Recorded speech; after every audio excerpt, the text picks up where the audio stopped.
Today, I am joined by David McNamara of the Samadhi Recovery Center.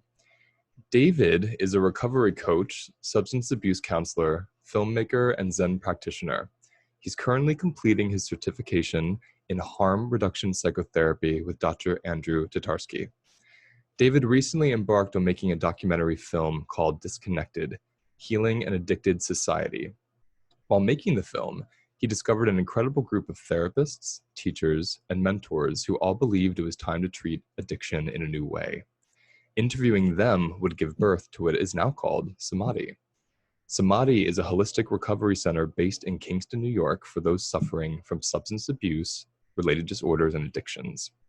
The community-based outreach center opened in April of 2019, and Samadhi's team and board includes physicians, psychotherapists, yoga teachers, somatic therapists, and nutritionists. It's even lucky enough to be endorsed by Dr. Gabor Mate, Dr. Valerie Mason-John, and Dr. Andrew Tatarsky. I currently serve the center by offering a monthly online healing circle for addiction, free of charge. And as the center expands and grows, I plan to serve as the director of nutrition and holistic detox services to help support the bodies of those in withdrawal. Thank you so much for joining me, David. Thank you, Luis. It's great to be here. So I want to ask you, for everyone listening, I'd like to hear the stories of the people behind the projects first. Mm-hmm. So I want to know your own personal experiences with addiction that led you to wanting to do this work for others. Absolutely. So, I mean, my addiction, unfortunately, ran for over 20 years. Probably 22, 23 years. And it was a constant cycle of self-deprecation and just not understanding, why I would continue to go back to my addiction when I was hurting the people that I loved, and then hating myself more, and then wanting to use because I hated myself more. And that just, that just went on and on and on. And it was really painful, and I hurt a lot of people. And, in the last few years, because of the work that I'm doing now, I realized that the person I hurt the most was myself. Because I never really looked at that. It was always about the other, what I did to other people. And there were times during that whole, addiction process, there were definitely, times where I attempted to stop, through 12-step groups or different modalities. And, I would get a year or 2 years, in one case, 5 years, and I would slip back, because what I found during those periods is that I had made a commitment to myself. I have a very strong will. And I made a commitment to myself not to use substances, but I was miserable. I was really unhappy, and my addiction shifted from substances to anger. I think in those periods, and it's only a matter of time when you don't look at your mind and you don't observe where the anger is coming from, that it eventually turns into a, where you just let go and go back into your addiction. Eventually I got to a place where, where I had 3 or 4 years, again, in 12-step programs. And this is in New York City. And I had been exposed to Zen Buddhism in my early 20s. I had practiced very seriously for a number of years in my early 20s. Was connected with my martial arts training at that time. And it was funny because I would go in and out of mindfulness and meditation and Buddhist practice and using drugs. And, and I couldn't do them at the same time. So I would kind of binge on drugs, and I would stop doing that, and then I would go and meditate, and it was this internal struggle that went on for years and years. And so after I had been back in 12-step program for about 3 years, I was like, there's something missing. There's definitely something missing. And I, in 12 steps, there's a saying, it's God of your understanding. And I remember I said to my sponsor, I said something to somebody who had, been in the program for a long time. And I said, I don't really understand what God means to me. I don't really, And they said, oh, you know, your higher power can be anything. It can be a chair. And I was like, okay, well, I think I need to look somewhere else because I don't think the chair is going to do it. And I went back. I went the next. So yeah. So then I basically what had happened was I had a relapse, and at that time my wife and my daughter, when I came home, they were gone because that was like the ultimatum. And I went to a meeting in New York City at 6 in the morning, because in New York City there's meetings 24 hours a day. And the woman who was sharing her story at the meeting was talking about being at a party and seeing somebody having a glass of champagne, and they drank the champagne and they put down the glass and they walked away from it. And she said, I realized I could never be that person because I'm abnormal. She actually used the word abnormal. And all of a sudden it hit me, and I stood up in the meeting and I said, thank you all so much. And I went to walk out, and they said, oh, don't leave. It's, and I said, no, I'm actually fine, because I realized I didn't believe that I was abnormal. And I literally walked down to the subway, got on the train, and went to Brooklyn, because there's a Zen temple in Brooklyn that's connected to the monastery up here.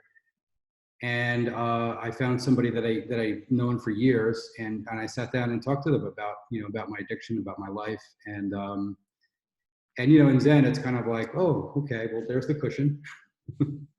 And start to discover what's happening within yourself. And that was the beginning of my journey. And I went to that temple every morning and every night, for 3 or 4 years. And started to do week-long retreats and all types of really intense Buddhist practice. And I had this balance between my 12-step recovery and my Buddhist practice. And then someone told me about a gentleman named Noah Levine, who wrote a book called Refuge Recovery. He also wrote a book called Dharma Punks, and they had a group of people down in East Village who were studying Buddhism in a kind of unorthodox way, but something that was really accessible. And it turned out that most of the people in that group happened to be in recovery. So out of that grew this movement, which we now call Refuge Recovery. So when I go back a moment, I'm curious, when you said you went and sat on the cushion to discover, what was it, in those really early days, what was it you first discovered? What was coming through to you? And also, in anything you're uncomfortable answering, tell me, what was your addiction? What was the drug of choice? Cocaine was the primary drug of choice. And you said 20 years. Yep. Because it's amazing, and just for people listening, 20 years of being addicted to cocaine and then suddenly walking out of a 12-step meeting and sitting on a cushion, that's very radical, to be with yourself, because that's the hardest thing when you're addicted, to be with yourself. So what was that like, those early months being with yourself like that? Well, it's interesting, because I feel like I started that journey when I was in my early 20s, but I wasn't ready yet. When you were going back and forth, you mean? Yeah, and it was interesting, because when people from the Zen Buddhist organization would try to talk to me, I would be like, oh, I gotta go. Like, I wouldn't connect with anyone. I would just go and sit and then leave. And because I wasn't ready to make a commitment, and when I first really sat with myself, it's interesting that I was just telling somebody this story the other day. The first weekend session that I did, so that's an intensive that they suggest that you do before you do a week. So you go on a Friday night, you meditate for a few hours on a Friday night, then you meditate all day Saturday, for about 8 or 9 hours with breaks in between. And then Sunday morning you sit. And I remember on Saturday, and I had actually just come off of a relapse. I went from a relapse, I got on the bus and I went to Mount Trumper and did this retreat. And I remember being in such great pain, emotional and psychological, spiritual pain. But I made a commitment. For that weekend that I was going to stay on this cushion. And I went in to see the abbot of the monastery at the time. And they have face-to-face teaching. The abbot at the time, and I said, I feel like I'm pulling my skin off. I said, I feel like I'm beyond naked. I feel like my organs are exposed. Like I've never felt such vulnerability and such pain. And he looked at me and he started laughing. And it's kind of like a Zen thing, you know. And I said, well, why are you laughing at me? And he said, I'm sorry. He goes, it's just that it's going to get worse. and you know, but he meant it in the kindest way. You know, he meant it's going to get worse. The pain's going to get worse, but you're going to discover more. And then on Sunday morning, you know, I woke up and my first thought was, well, wow, when can I do this again? Because I knew that happened. I knew that something had shifted in me, and that this was different. This was different than anything I've experienced before. You know. So for you, it started, would you say it was more somatic than intellectual, that physical sensation, or was there actual a lot of intellectual imagery and things coming up too? Absolutely, because I think until that time it was purely intellectual. That's interesting. That's Bigger. interesting. Yeah. So for you, the cushion and sitting and being with yourself, and maybe you can share with everyone who's unfamiliar with that type of meditation style, like what it is you do. Right. So you know, basically, what we're learning how to do is to pay attention to our mind. And you know, it's so in other words, when all of the thoughts, and the minute you get quiet, a lot of thoughts come, and all of the thoughts that come, just noticing them without judgment, which takes years and years and years of practice. Because what happens is a thought comes, and then you get caught in the thought. You know, somebody across the room in the meditation hall looks at you, and you think, why are they looking at me? You know what? You know, that person never liked me. I don't know. You know, and you go down this whole rabbit hole of, and meanwhile, the person's not even thinking about you, but you know, but you think they are. And but noticing those patterns of mind, and not without judgment. With, you know, I mean, it's really, this is something that we stress at Samadhi. You know, it's really important when you're watching the patterns of mind to really be kind to yourself. You know, there's nothing wrong with your delusional thoughts. They're just part of who we are. And the more that you get to understand the way that your mind works, the more that you can befriend yourself is what I find. You know, and really the process is that we start out, you know, we start out by focusing on our breath, because the breath is something that's always available. It's very simple. It's right. It's there. So when these thoughts come, you know, we notice them, and we notice when we get caught in a story or making a list, and then we just notice that, we let go of it, and we come back to just breathing. You know, so the first few years of meditation practice, that's pretty much the practice. So the breath is your anchor, like when you're finding yourself. It's really nice. And I'm glad you were saying that, because one thing I write about often is the mind being the most traumatizing thing in our experience as humans, because we have these experiences and events and situations and abuse and such, shock traumas, car accidents, but the mind is what replays it. And even if we don't have significant trauma, like you said, you're sitting in the cafeteria and you see someone look at you and your mind runs with that. Every thought has a somatic experience attached to it. Mm-hmm. And so when you have a thought that's stressful, it has a stressful somatic experience, which dysregulates us, right? And then we seek the regulator, which is the substance. So for you, as you were becoming more regulated in yourself by essentially feeling safe with your thinking, was addiction just obsolete, or was it hard? Did you have to also really keep yourself from going toward friends that were doing coke or going to a bar? You know, what was that like for you?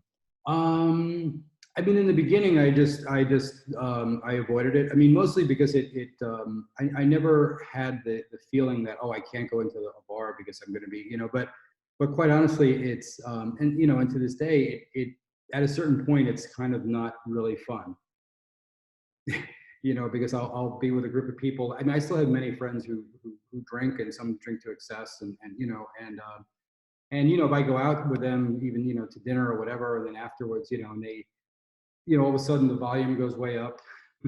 They keep telling me the same story that they told me at the beginning of dinner, you know, and at a certain point, I'm kind of like, okay, well, I'm going to leave now, and go home and go to sleep. And, you know. Now, is that the same with coke? Have you been around people using cocaine and you have the same experience? What's that like? Well, you know, I mean, I've definitely been in rooms where I know that because I can recognize it, you know, but not where it's like out in front of me. I don't really travel in those circles anymore, but you know, I mean, I work in the center. I work with people who, you know, who smoke crack around the corner and walk in, and I recognize that, you know, the high, and I know exactly. I mean, I'll ask them, but I already know what it is that they're high on. So I'm around it quite often. Yeah, well, basically what happened, I guess, is after about 4 or 5 years into my Buddhist practice, I was living in New York City, and my wife and my daughter had gone out of town, and that normally would be the time when I would pick up the phone and start, making. And I remember we had a courtyard, and I remember, just meditating and sitting there and thinking like, okay, so looking at the pattern of what I would normally do in the situation. And I thought, I don't really have any desire to do that at all. Mm. And I walked out into the courtyard and I looked up at the sky, and I just was like, wow, I'm free, Mm. you know? That's something I really want everyone to hear, because when I think about healing addiction, to me, it's beyond avoidance. I think avoidance is a really responsible step. And I think when it's all you have, it's a really beautiful thing to begin with. And 12 steps and all these things that contain us. But there's this freedom that comes from the actual substance becoming obsolete because it just doesn't serve you anymore. It's like you really got to the root of the trauma that led you to use.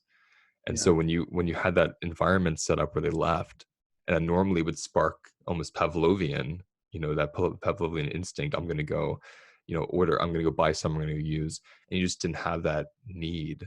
That's kind of my hope for everybody who goes into the addiction healing journey. Yeah, I'm really glad that you said that, Luis, because I was thinking about that a lot. It's a common thing. I mean, even some of the rehabs that I've worked in, where it's this mantra, like just stay away from people, places, and things. And I was like, Mm-hmm. how do you do that? Yep, I And agree. if your sister gets married, are you not going to go to the wedding? I mean, like, That's right.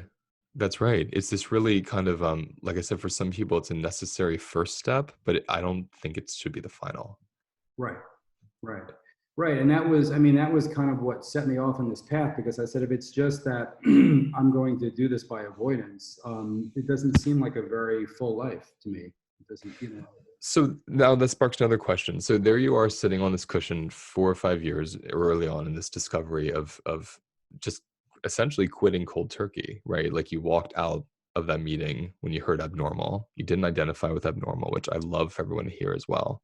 Because there is this rhetoric in a lot of, uh, I guess, 12-step circles and even other circles that, like you're powerless and you're abnormal. And that's certainly not the case. What was that? Have a disease. Or disease, correct. And I think it's for initially for people, it helps them to identify that. It gives them something to put it on. Mhm. But by putting the addiction onto the term disease, you actually lose the root, which is trauma. You don't have a disease, you have a trauma, and your body's just reacting normally from being traumatized. So Right. I like how you destigmatized yourself by walking out. So there you are for 4 or 5 years.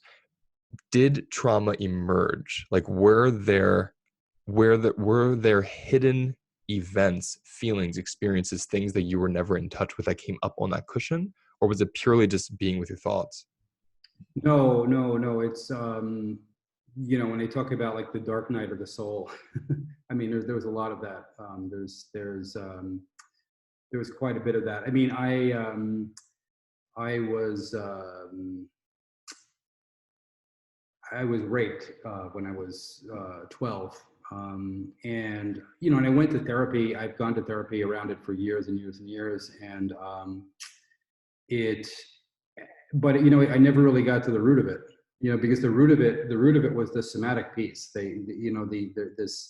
This not feeling safe, that you and I have spoken about before, that there is a certain, of a person has a certain, a certain smell or a certain body type or a certain look, I can notice in my body, and it's that person is not the person that harmed me, but in my body, I'll notice there'll be a certain tightness in my chest. There'll be my hands, it's like fight, flight, or freeze is kicking in, and that's just one experience. There's so many other things that have happened to me. I mean, I work, with Samadhi, I work very closely with with law enforcement, because we have to. I mean, it's part of, it's been really, really great. But sometimes I'm in a room with, 15 or 16, law enforcement officers, and I'm kind of like, hey, what am I doing here? So I want to pause there because, um, you know, I think what's so important what you just were saying was that one event of sexual assault, Hmm. how in your body, like you talked about it, right, in therapy, and you were conscious of it and you worked on it. It wasn't something you blacked out necessarily, right? But you didn't get to really understand what your body was doing with it. And Right. so when you were talking about that, and some of you who are listening to this, this will also be on YouTube. But what David's showing is this motion of a bracing. The body's constricting and bracing. And when he says fight, flight, or freeze, that's biologically what a trauma response is. It's a constriction to brace for impact. And that's really important because every time our bodies are bracing for impact, what they're really wanting is regulation. And when you don't understand the somatic piece, you're identifying what's happened to you or what was done to you, and you're making sense of it, but your body's still bracing for impact. And then the cocaine, the heroin, the coffee, the alcohol, whatever it is regulating your system every time you're bracing for impact. So when David's saying someone with a smell, someone of the same gender, someone of the same whatever, that reminds the body of that human in that interaction, which happens a lot in life for the rest of our lives. The body's responding and remembering. There's a somatic memory. That's really key here. So I thank you for sharing that. And as more things were emerging for you and you were understanding them in your body and releasing them, I'm assuming, like you said, safety, there was a safety you were gaining, which maybe you would have gotten in the past from drugs. Right. Right. Yeah, no, I mean, it's interesting, this, I've been reading this book on, it was about a conference in 2013, about attachment theory and its relationship to addiction. And it just made me think of you because in the very beginning, it says, is addiction a search for a secure base? They said that phrase, like, sums up the entire conference, which it does. And that's what I found. I mean, like within cocaine, there was this feeling of empowerment. I felt strong. I didn't feel like weak or like a victim, which was my trauma, one of my traumas. And I felt, this feeling of being empowered, because there's a whole, self-medication hypothesis too, why certain people move towards certain substances or behaviors based on what their trauma is or what their. I'm so happy you shared that personal embodiment of what cocaine did for you. Because so many people will think, well, weed makes sense, it relaxes you, but why does someone want to do a stimulant? Why does someone do pills? Well, why the uppers? And I think it's so important for people to hear what David just said, that like when he was saying feeling weak and feeling victim, feeling scared, insecure, that's a childlike state from that kind of assault, that kind of trauma. And anything else you endured as a child, through your life. It can be bullying, it can be parent issues, anything as a child. So if you've internalized that weakness and somaticized it, we develop with that. So we develop with a somatic experience of being weak and frail. And cocaine is going to make you feel really invincible. Mhm. So that was like the most innocent way your body knew how to medicate and transform what it was carrying somatically, unbeknownst to itself. Right. And that's the innocence of addiction, right? Hmm. Yeah. So with that, then, where does refuge recovery come in? Tell us what that does within this container we're talking about. How does that help differently to 12 step? Absolutely. So, so at the base of refuge recovery, they've adapted the Four Noble Truths of Buddhism. So the Four Noble Truths of Buddhism, it simply put, are that one is that life will include pain and suffering. It's inevitable that life will include pain and suffering.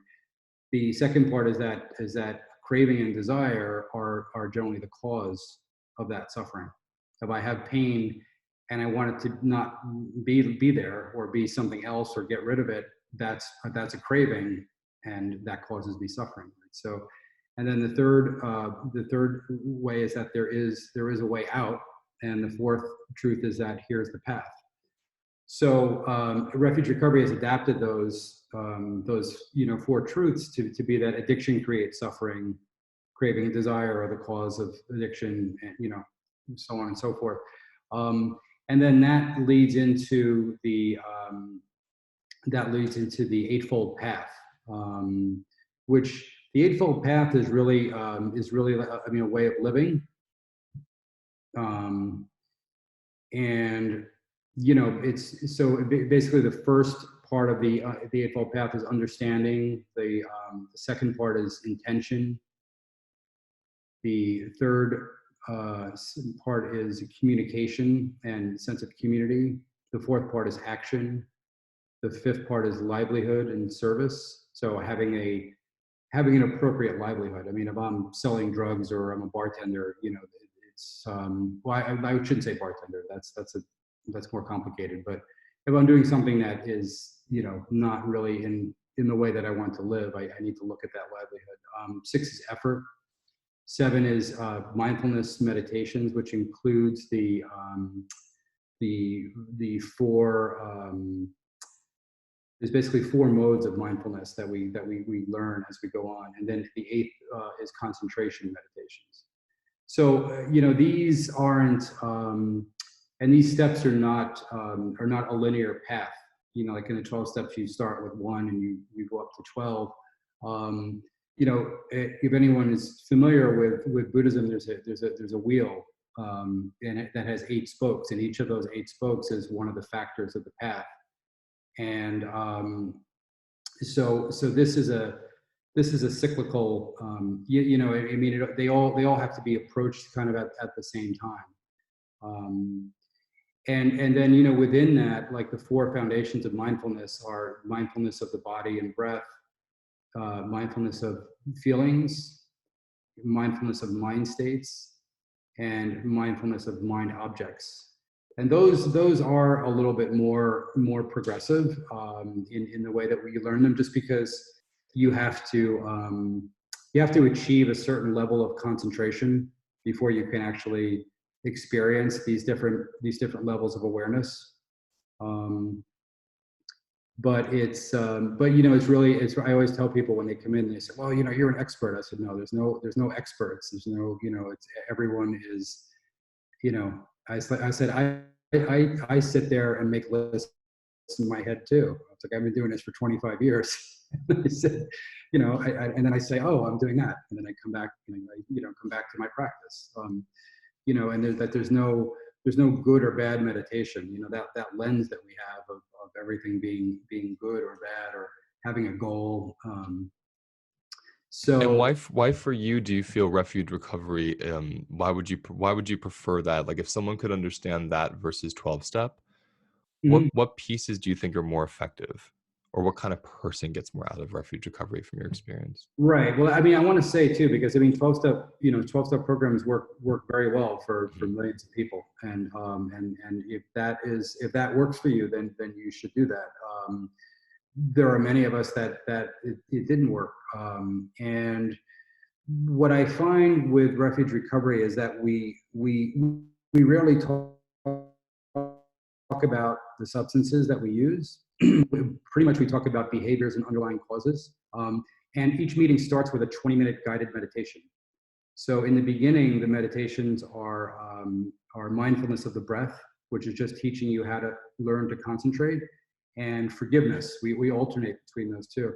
So the forgiveness meditation is not just asking for forgiveness from people that you've harmed, which is what most people are familiar with. The second part of the meditation is offering forgiveness to people that have harmed you. And the third part of the meditation is forgiving yourself. And I've had people in rehab say, well, the first part should be forgiving yourself. And I said, how many people think that that's the hardest part? And all the hands go up, and it's like, I said, that's why it's third, because it's easier to ask other people for forgiveness than it is to forgive ourselves. I love that. I mean, as you're saying that, the fact that it comes back to the self, which I really like, versus just focusing on what you've done to others or the world around you. Within that coming back to the self, which just in my mind takes me to trauma again, and shame and guilt and such. Do you find everyone you've worked with, your clients, that everyone's experienced a trauma? Everyone that has an addiction? Like, what's your experience with that, the correlation? I have yet to find a person who does not have trauma in their story somewhere. I don't, because I don't want to say absolutely it doesn't. I mean, I've had this conversation with Gabor, because he says unequivocally, that's Gabor. It's like unequivocally, every single person has trauma. And a lot of times people have trauma, but they don't recognize it as trauma, because people think trauma has to be, sexual assault or physical abuse, or I was locked in a closet, or some.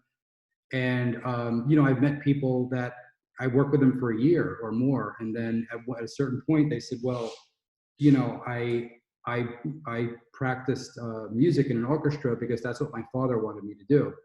And I said, well, was your father happy that you did that? And they said, no, my father, I could never please my father.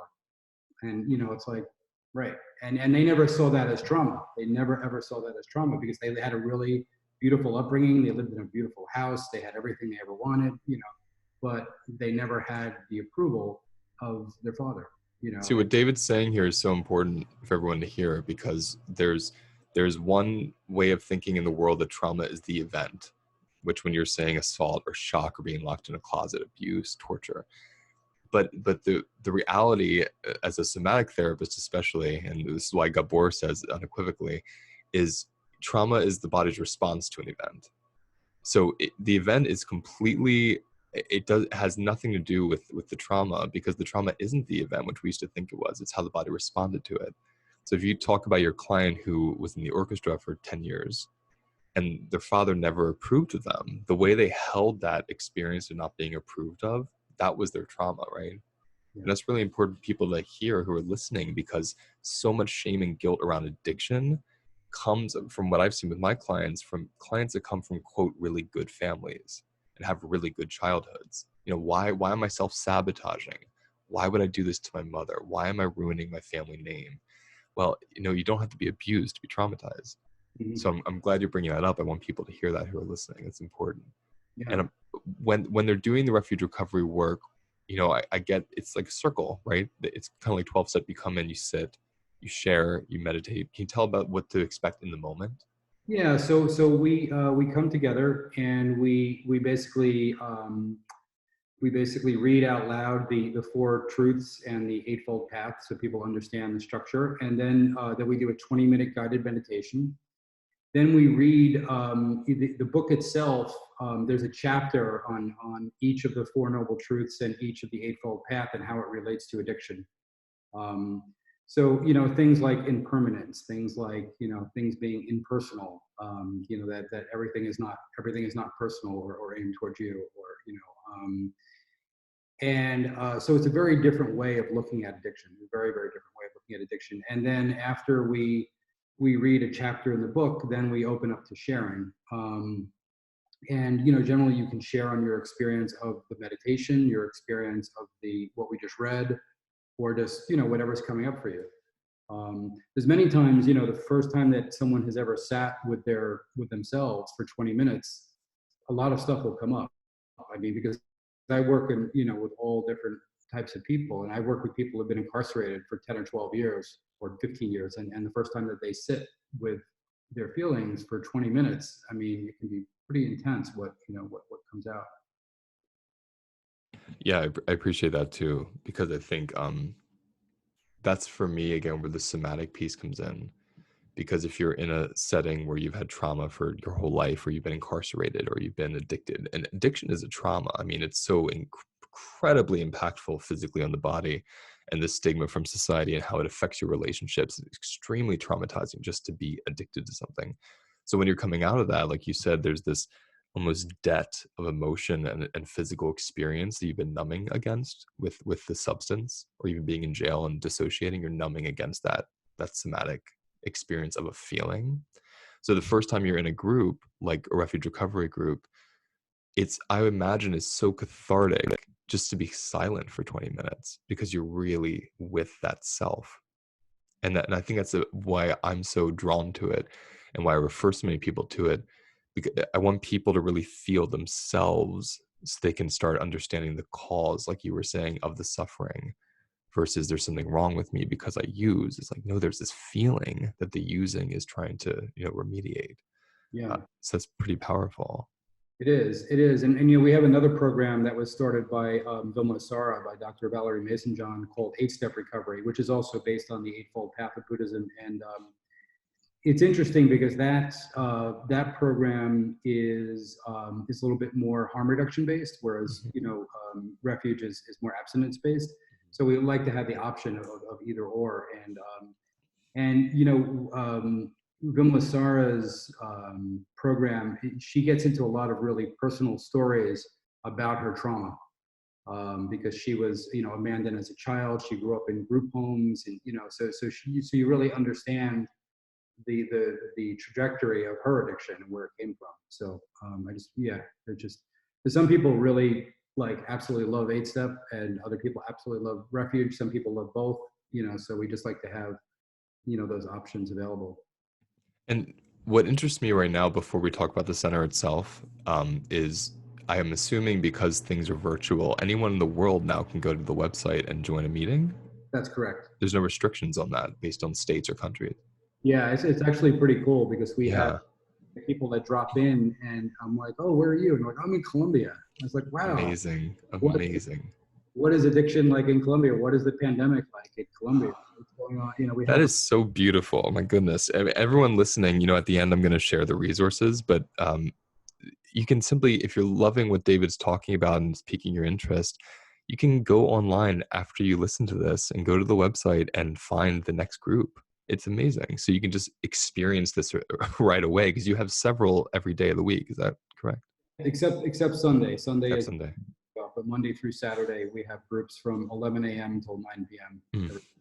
That's incredible. I think that's such a gift that's coming from this pandemic, is someone who can't travel, someone who's in their house, they feel like they're going to use, and they're really scared, they can log on. I mean, that's really powerful. Yeah. That's amazing. Tell us about the center itself, which is such a gift to our community. We live in the Hudson Valley in upstate New York, for those of you who don't live around here. And David opened a physical center last year, which is incredible. Tell us about how it functions now and the dream of what it's blossoming into. Yeah, absolutely. So, I mean, it originally, I just out of sheer perseverance and a very small budget of money, and some of my savings and some other things, and we were able to find a space in Midtown Kingston, which is, for any of you that are local, that's kind of an epicenter of drugs and violence and a lot of things. And it's also an epicenter of really amazing, beautiful, wonderful things, I want to say as well. I wanted to just, I'm very proud to be part of that community. But we were able to, through the generosity of the Methodist Church, we were able to find a space, and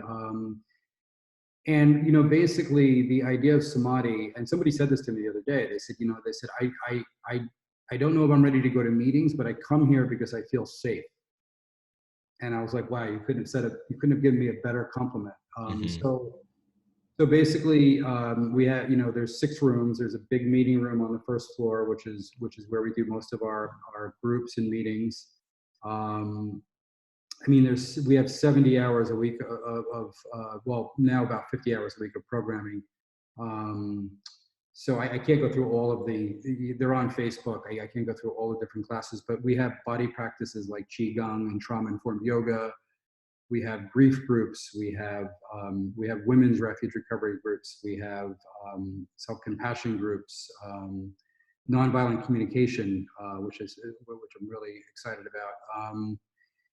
And basically when you come into the center, if there's always food there. So if you need food, if you need soup when it's cold, if you need a cold drink when it's hot, so we just always have something there to offer you. There's a comfortable place to sit. If you want to join a group, you can join a group. If you want to join a group in the middle, you can join in the middle. If you want to leave before it's over, you can leave before it's over. There's no, because the whole idea is that we don't want to re-traumatize people that are already traumatized. So, I had somebody come in, who's been coming in a lot, and he said he used to be in gangs, and there's a lot of gang violence happening right now. And he said, they keep trying to get me to come back in because they know that I, have a lot of experience. And he said, I don't want to do it. He said, I don't want to do it, Dave. And he said, when I come in here, I'm safe. Nobody can bother me. And I thought, wow, that's pretty incredible. So some involved in groups. Some people come. We also train recovery coaches. So those are peers with lived experience that go through a training, and they're available to talk to anyone who wants to. So in other words, if you are dealing with some type of addiction, or you think that you might be dealing with some kind of addiction, there's no, you can just come in and talk to somebody. What's the cost of all these services? It's not like you have to go to this group and you have to do this and you have to do that. I generally suggest that people come in and talk to either myself or one of the other peers, just so they can get a sense of what it is that we do. And then you design your own plan, what you want to do. How do people pay for these services? So the services are all absolutely free to the community, and that's through a series of some grants that we've received from both the county and from other organizations. Really amazing, generous donations from the community. We've done Facebook fundraisers, and I'm just amazed. Even after the pandemic, when people don't have jobs, we still were able to raise a considerable amount of money. And then also it's because we have an incredible group of volunteers. I think we have over 30 or 40 volunteers. So mental health professionals, Qigong teachers, who all donate their time for free. So that's really, it's really a community effort as to how we're able to, offer these services for no charge. You've created such a utopia, really a real one of healing, where you could, like you said, I love when you were saying you can walk in and drink something or have something warm in the winter. You can walk in and have something cold in the summer. You can join a group in the middle. You can leave. You can not join. You can sit in a comfortable chair. What I hear you saying is, you're giving people safe space, like unconditional safe space, where you don't need to pay. You don't have to prove to us that you're wanting to do the work. You just can feel what it's like to feel safe. Mm-hmm. And from my experience with the somatic work with many people, once they feel safety, their body starts to have a comparison of safety and threat. And so when you're saying about the man with the gang, in the gang, it was so inspiring to me, because now he has this epicenter in his body and in the Samadhi center of this safe space where nothing's expected of him. Mm-hmm. That might be the first time in his life he's ever felt that. So just that's very healing for anyone, but especially someone with addiction who doesn't feel safety in their body very often. Mm-hmm. That's gorgeous. Mm-hmm. Okay, go ahead. Sorry. Oh. I want to start to close, because this was such a beautiful interview and you gave us some beautiful personal accounts and just a new way to understand addiction and to understand the work that you're doing and other people are doing with you in the center. I think what I love about your story and why I wanted to have you on is because I talk about it, Gabor talks about it, a lot of people talk about it differently, but the general way is trauma becomes a gift. If you can work through it, it becomes this incredible gift. And you're someone that used your trauma and your addiction as a gift. You turned it into this jewel and helped other people experience that jewel. I think it's really important for people just to witness is what can come out of that kind of pain and isolation and confusion when you get clear. Yeah. So I really thank you for that. But I just want to give you the last word, if there is one. Is there anything you want to add or say? I love what you just said about the trauma being a gift, because I think that's, when people get to a place at Samadhi where they have some stability, mm-hmm. We offer them an opportunity to learn how to take their trauma and use it as a gift to help the next person. Mm-hmm. Because, I'm not going to be around forever. Mm-hmm, mm-hmm, mm-hmm. This needs to take on a life of its own, and the community needs to grow. Which is, the next steps. We're moving into like transitional housing and where we have a larger community of healing. So, yeah. I want to end on a Maya Angelou quote, which says, when you learn, teach, and what you get, give. And that's exactly what you're doing. That's what I'm doing. And that's what you're saying these people are doing who are working with you in healing. So thank you so much for your time. Samadhi, SAMADHI, samadhiNY.org is the website to see everything David and his team are doing. Thank you so much for being here, David. Thank you, Luis.